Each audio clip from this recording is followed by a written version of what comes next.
What is going on, everybody? Welcome back to the channel. After Sound here, bringing you Splinterlands content every single day. We also stream right here in this channel every Tuesday, Thursday, and Sunday morning. So come by and say hello.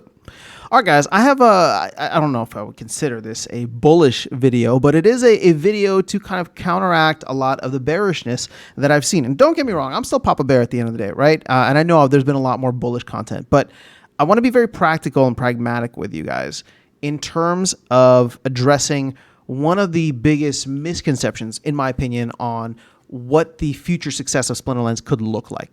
So that primarily is the role that new players would have coming in. Now, people think that, okay, we're going to do some kind of marketing and we're going to get new players. New players coming in are going to soak up all the assets.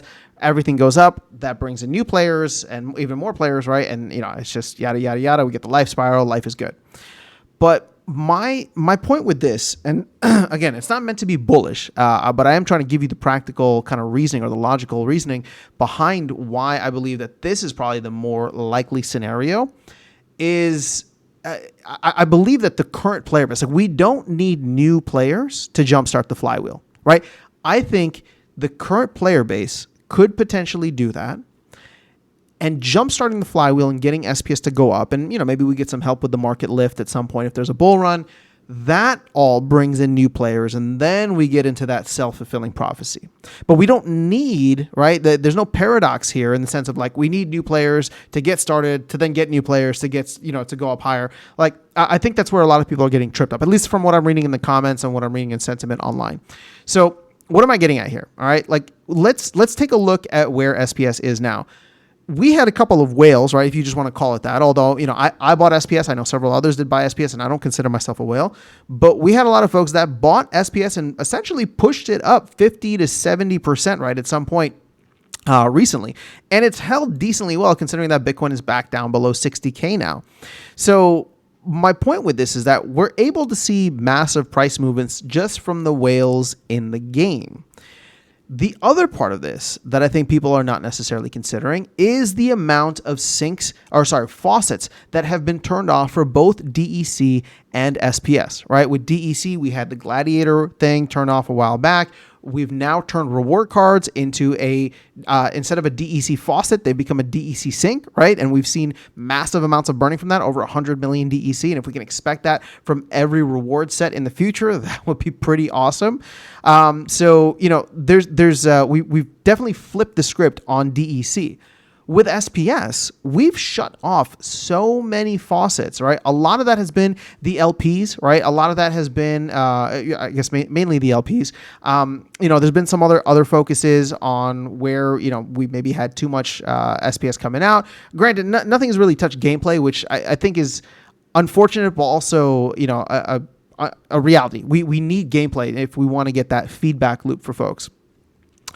So, you know, like I said, we've seen it in LPs. We'll probably see it in other areas in the game as we go along. Again, I don't know how that's going to look. Obviously, with the SPS audit that Claiborne did as part of the SPS DAO, we refined certain things, whether it was how much was going out to nodes or how much was going out to tournaments. But, you know, ultimately, SPS is not going out at the same rate that it was, and we're also at a point where we are over the distribution, or over 50% of the distribution, right? We're at, 55.5% that has actually been distributed. We've burned over 4%, and, you know, we have a good amount staked and a good amount locked up in the DAO. So there is an opportunity here for there to be a squeeze that happens with the flywheel. And we saw an example of this, right? We saw an example of this in December of last year when Rebellion came out. There were no new players coming in when Rebellion came out, right? There was no marketing. There was nothing. Matt was just trying to deliver land and Rebellion. And those two things combined allowed for us to get SPS to essentially do 3x, right? From 1.3 cents up to almost 3.9 cents. Now, again, is that going to be enough to drive new people into the game?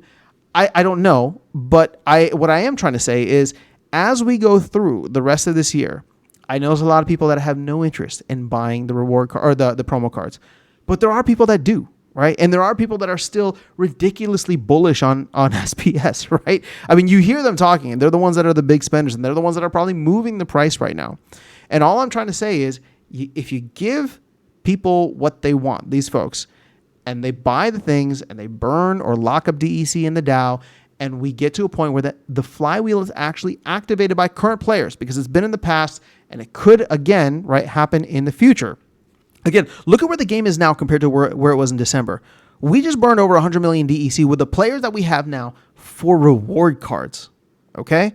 Like I want people to like understand that there's still a lot of money that's flowing into this space to burn to unbind reward cards. So I get it. A lot of folks are upset. A lot of folks are unhappy. Everything is down. And you don't like the fact that they're selling new things.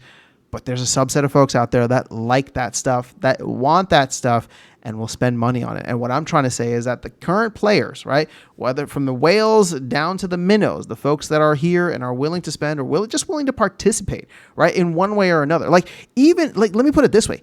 Even if you don't want to buy another thing from the game, guess what? If you go and rent a single card, or you rent SPS, or you rent out your SPS, guess what? You're burning DEC. You are a positive contributor to the ecosystem, right? So just participating in one way or another is going to have benefits. And as we go along, right? Obviously, the more people that participate, the faster this goes. But as we go along, we're starting to see the DEC supply come down significantly. I mean, check this out. Just in the last 30 days, well, actually, it's really in the last 2 weeks, right? That 100 million. But even still, over the past 7 days, over the past 1 day, I know this is probably a lot of the, what's that called? The wild season pass.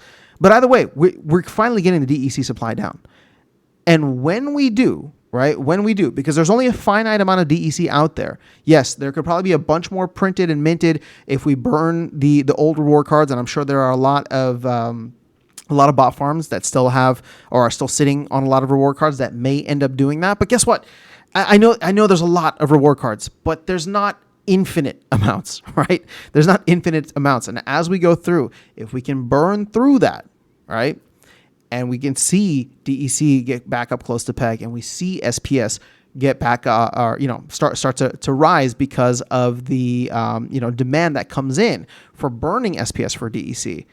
That could be something that gets really exciting, and it doesn't need 10,000, 20,000, 100,000 new players.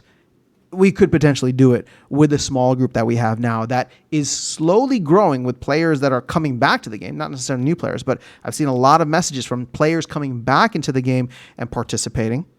And if we can do that, that's when we get the price of SPS to go up. And then everybody here who is saying like, what kind of new player would join into the game and pay X amount of dollars to make, a small percentage on the rewards? That doesn't make any sense. At this point in time, you're right. I'm not disagreeing with you, right? There's a lot of folks that are going to look at that and be like, wait, this is too much money for too little return, right? And again, we're talking about the ROI boys, not the people who love the game for what it is. And hopefully we will find a lot of those folks, but we're talking about the ROI boys. And at some point, SPS can potentially go up enough that people will look at that and the numbers will change. The ROI will change and it'll make sense. And it'll start this self-fulfilling prophecy, this life spiral that I keep talking about. Again, not financial advice. I don't know that it's going to happen. I hope that it does, right? But my point with this video is to say we don't need the new players coming in to do that, because I think we can accomplish that with the current player base. And it might not be this year, right? It might be like middle of next year when, the next core set comes out and we see a slow and steady rise. We get rid of all the extra DEC. All of a sudden SPS starts ticking up and then boom, there's something there and everybody's just like, yeah, I want to have it, right? So one of the whales comes in and they want to get their name or their summoner design. And they come in and buy, I don't know, however many packs, and all of a sudden SPS is sitting at 10x what it is, right? And here's the thing, I've done several videos about this, looking at the math behind SPS. Like 3 to 5 cents is the target. All of a sudden, you get 3 to 5 cents, and these players at the top of the game are making stupid amounts of money, especially in modern, right? For the 35 SPS that they're winning in battle. So if we can get to that level and the conversation just starts talking about the fact that people are making $10, $20, $30, $50 a day playing this game, that's what got Axie Infinity off the ground. Granted, Axie Infinity was on a bigger chain. It had a lot of help. But if we can just have that narrative around the game, people will start to look at it. All right, so that's just where I'm at with this. Just wanted to have hopefully a logical, practical conversation on why I think we can get to that level and why I'm not worried about new players coming in now, but new players will come in and throw gasoline on the fire, on the embers that we can collectively, right, that we collectively can put together over the next 3, 6, 9 months, right? We'll call it. But that's all I have for you guys in this video. Let me know your thoughts in the comments below. Otherwise, I'll catch you all in the next one and see you around the game. Take care.